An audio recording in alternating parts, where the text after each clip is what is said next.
discussion will be about how universities can work with international and industrial partners to bring Asian and Irish businesses together. Okay. And Pat, my apologies, Pat, for just. So,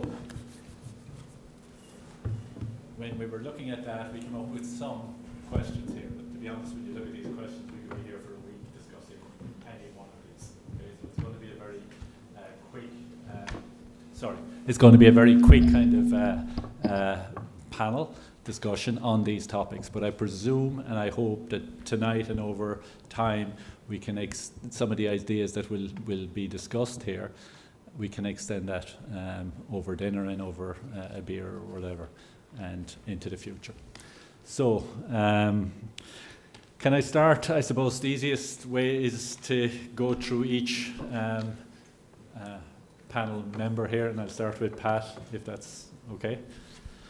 Thanks a million, and thank you very much for the invitation to join. I think it's a fantastic opportunity for Limerick, indeed the Midwest, and to congratulate University and on the great project. It's super.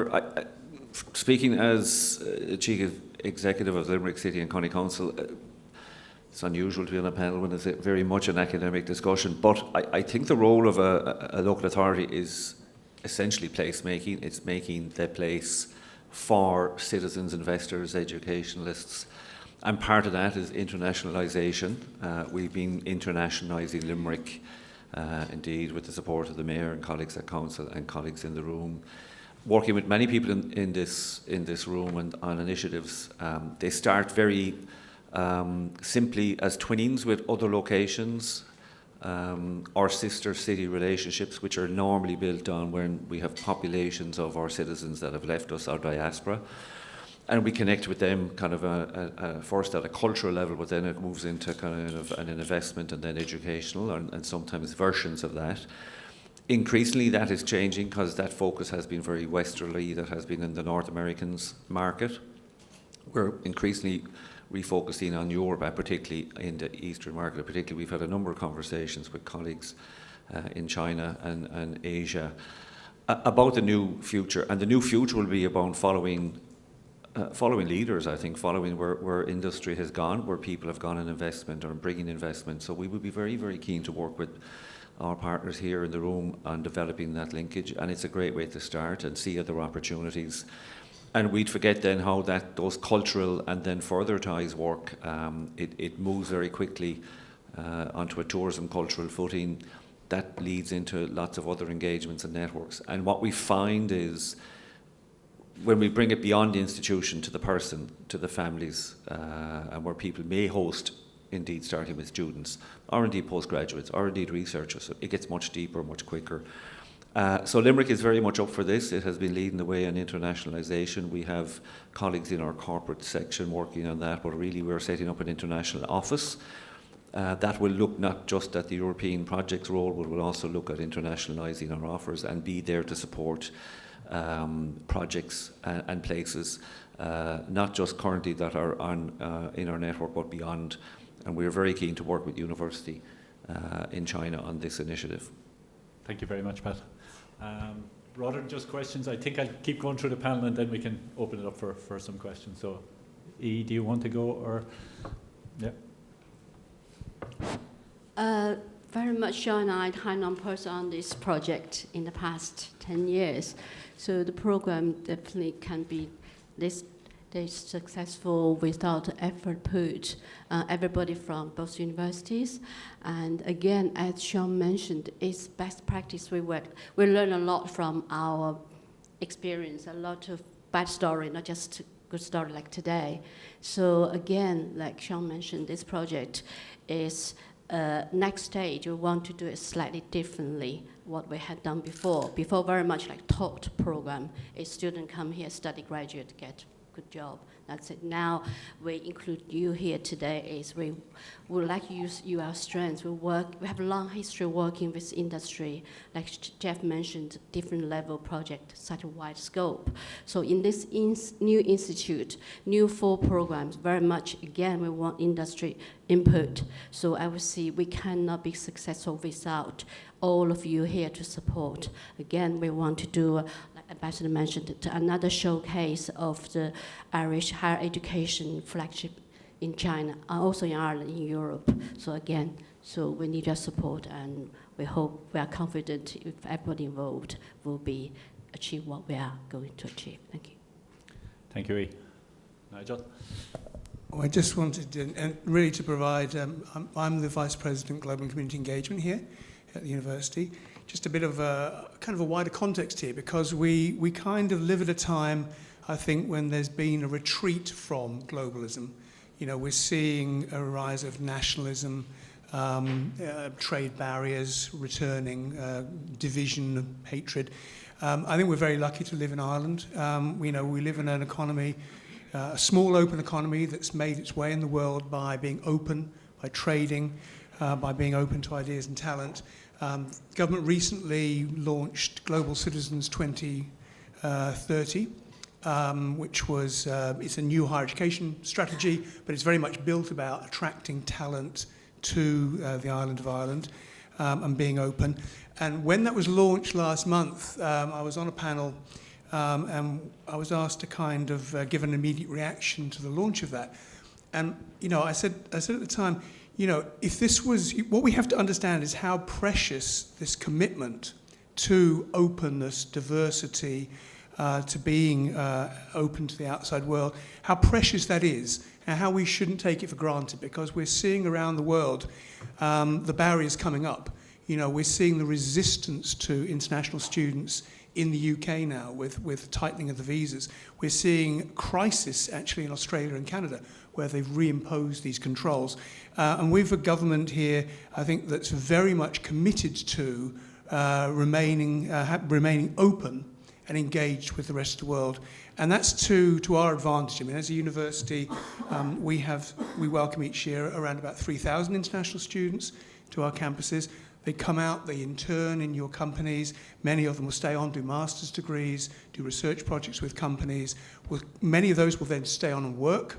Companies, many will go home, but they'll remain connected to Ireland. So the university plays a critically important role in retaining this kind of openness to the outside world and supporting the remarkable economic growth over the last 30 years.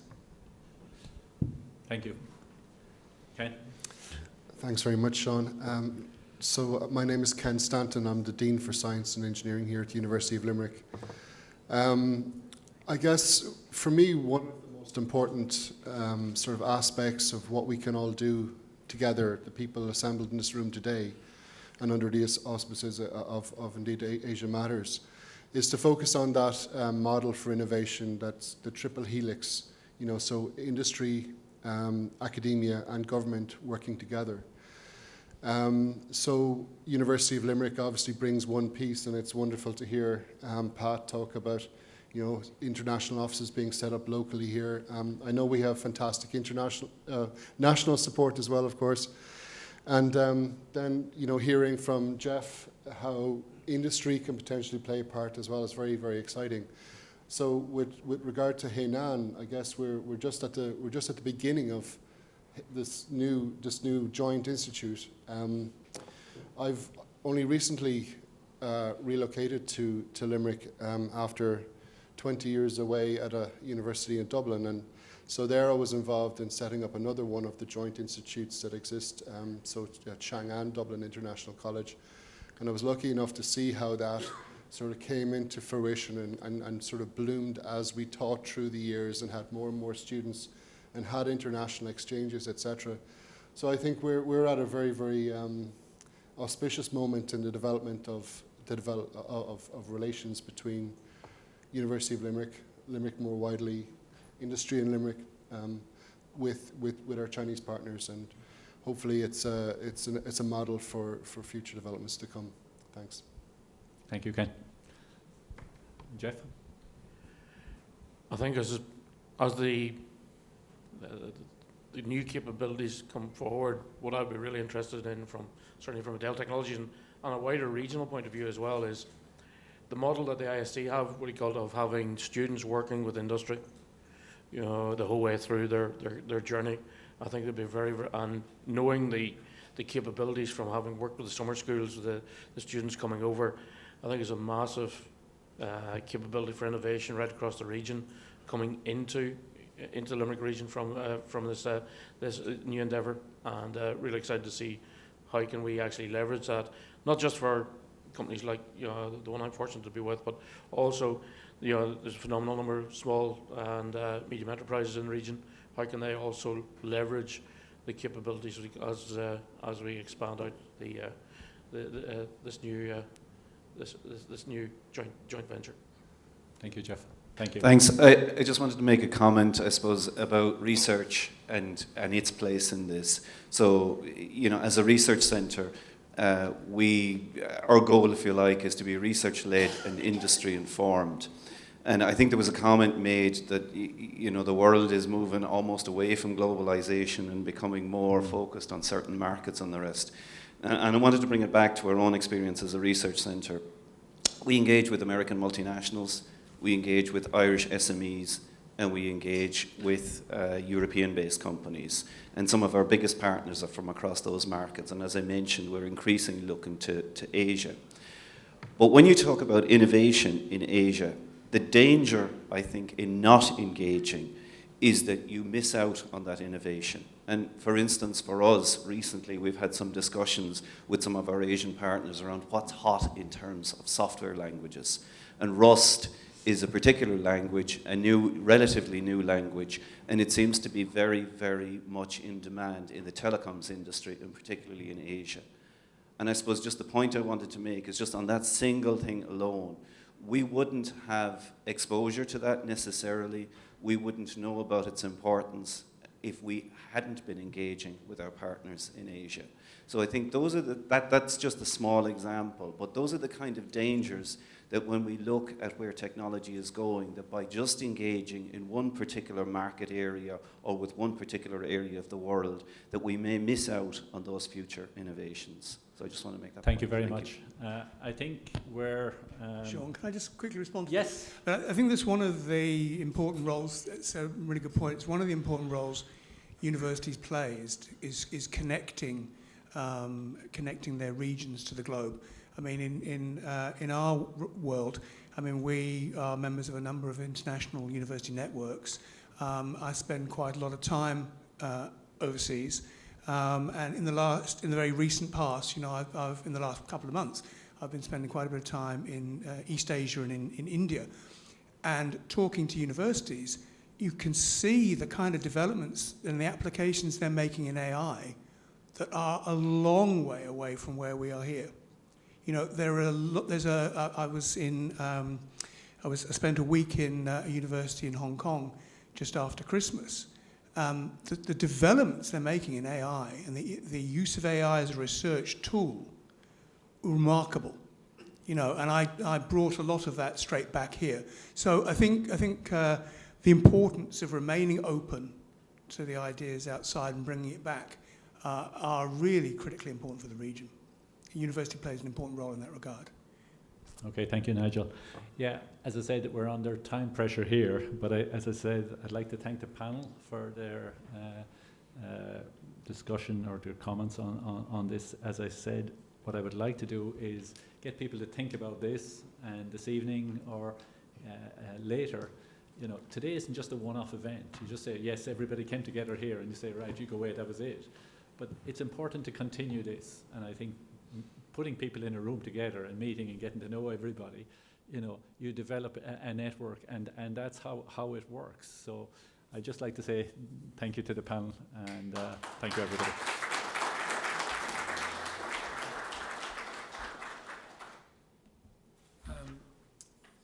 Thank you, everyone.